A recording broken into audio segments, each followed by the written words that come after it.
Hi everybody, I'm Dr. Christina O'Malley and this is Better Science Teaching. I just wanted to make a short video about an idea that I thought might help you.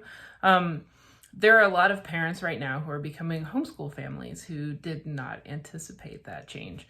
So I wanted to let you guys know about a thing that teachers use, a tool in our toolbox, that might be something that you can help set up for your children that might help you.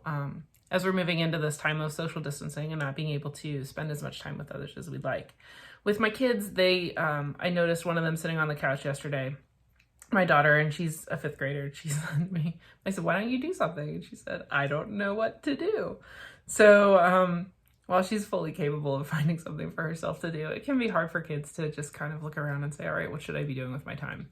And so one of the tools that teachers use, sometimes for students, when you don't really mind which choice they make, there's lots of good options for them.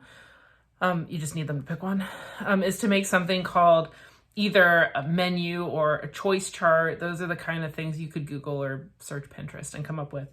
But we started making one for my daughter. And so you can kind of see on this, we divided it up by things that take a little bit of time and things that take a long time. So if she wants to do something that just occupies a little bit of time, she can choose something kind of from this row. If she wants to invest more time in something, she can choose this one. And then we set it up with easy, medium, and hard. And so she can look at this and say, okay, well, this is an easy thing that I can do. This is a medium thing that I can do. Here's a hard thing that I can do. Just depending on sort of what her mood is and what she's anticipating doing. And you can kind of tell by looking at this that these things take varying degrees of skill, and some of them are not terribly academic. So some of the things that are academic, she's got a book report she needs to write. She's got a research paper she needs to write for science fair still. Finish it up. She's already started it. There were just a couple of things that came home from school that she could work on. But things that aren't related to school are, do a craft project, do something that's creative, work on Girl Scout patches, do some chores. She actually picked chores once yesterday. It was kind of amazing. Anyway, so that's something that you could do for your child, especially if they're a little bit older and they don't need quite as much hand-holding, but they aren't really sure what they should be doing, to be able to help them to figure out, how can I best use my time and occupy myself? Because what we don't want our kids doing is just sinking into screens all day and, ironically, watching YouTube videos. You don't do it either. Don't do it. All right, one last thing before I go.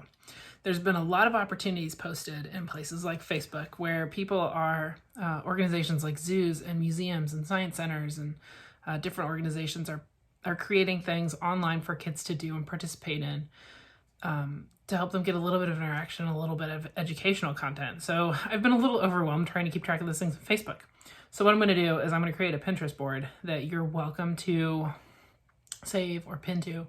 Well, we'll see about pinning to, because that's a little bit more complicated, but I'm going to create a Pinterest board that is going to start tracking some of those things as I see them come across my Facebook feed, so that you have things that you can use, that you can add to your choice chart that might be a little bit more interesting or a little bit more out of the box for kids, instead of just trying to find worksheets or things for them to be able to use. So I'm going to create that board and post a link for it below in the description. So keep an eye out for that.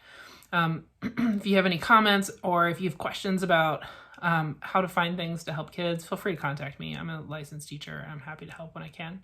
And in the meantime, I hope that you all have a wonderful afternoon and that you make good choices. I'll see you soon. Bye.